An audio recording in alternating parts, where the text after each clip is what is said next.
6 लाख शिक्षक online attendance का विरोध कर रहे हैं।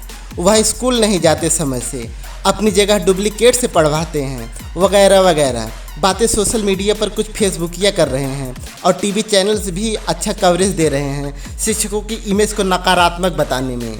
हम शिक्षक ऑनलाइन उपस्थिति का बहिष्कार नहीं कर रहे हैं, सिर्फ विरोध कर रहे हैं कि हमारी कुछ बातों को मान लिया जाए और उसको धरातल पर उतर कर देख कर तब लागू किया जाए।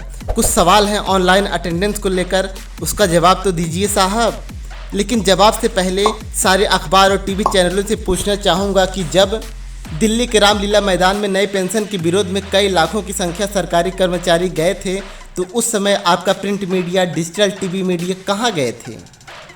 अब हम आते हैं अपने सवालों पर। हम ऑनलाइन अटेंडेंस का बहिष्कार नहीं कर रहे हैं, सिर्फ विरोध कर रहे हैं।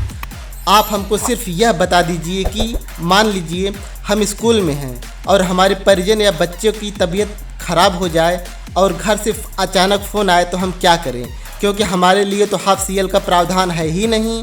दूसरी स्थिति में स्कूल जाते समय कोई आम आदमी या शिक्षक दुर्घटना का शिकार हो जाए तो हम मानवीय धर्म का त्याग करके ऑनलाइन अटेंडेंस लगाने स्कूल जाएं कि बच्चों को मानवता का पाठ पढ़ाने वाला शिक्षक वहां से अस्पताल उनको ले जाए, क्योंकि आपका प्रेरणा ऐप 1 मिनट की देरी भी बर्दाश्त नहीं करेगा हमें एब्सेंट दिखाने में।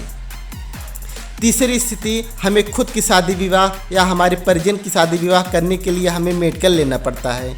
मान लीजिए घर में किसी की मृत्यु हो जाए तो हिंदू धर्म में 13 दिनों का त्रयोदश संस्कार होता है। हम उस स्थिति में क्या करें, क्योंकि 1 महीने में 3 सीएल से ज़्यादा हमें अधिकार नहीं है। पूरे साल में हमें सिर्फ 14 सीएल ही मिलते हैं। साहब, आप अवकाश में भी हमें विद्यालय बुलाते हैं, चुनाव ड्यूटी बीएलओ का काम करवाते हैं, जनगणना, बच्चों का स्वास्थ्य परीक्षण, त्यौहार मनवाते हैं और बिना तकनीकी ट्रेनिंग के डीबीटी ऑनलाइन फीडिंग भी करवाते हैं। हम शिक्षक सारे काम खुशी खुशी करते हैं। आप हमारे सारे शीतावकाश, ग्रीष्मकालीन अवकाश सब कुछ ख़त्म कर दीजिए, लेकिन आप हमारी समस्याओं का निराकरण तो कीजिए। आप अवकाश में बुलाइए, लेकिन प्रतिकर अवकाश तो दीजिए।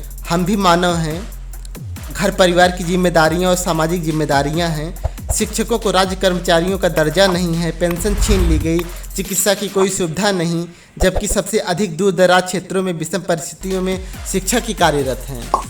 सड़क टूटी हो, पेड़ गिरे हों, रेलवे फाटक बंद हो, नदी में बाढ़ आई हो, कोहरा हो, लू हो और चक्रवात हो, शिक्षक निश्चित रूप से विद्यालय जाता ही है और किसी कारणवश नहीं पहुंच पाया तो मानसिक आर्थिक दोहन विभागीय अधिकारी शुरू कर देते हैं।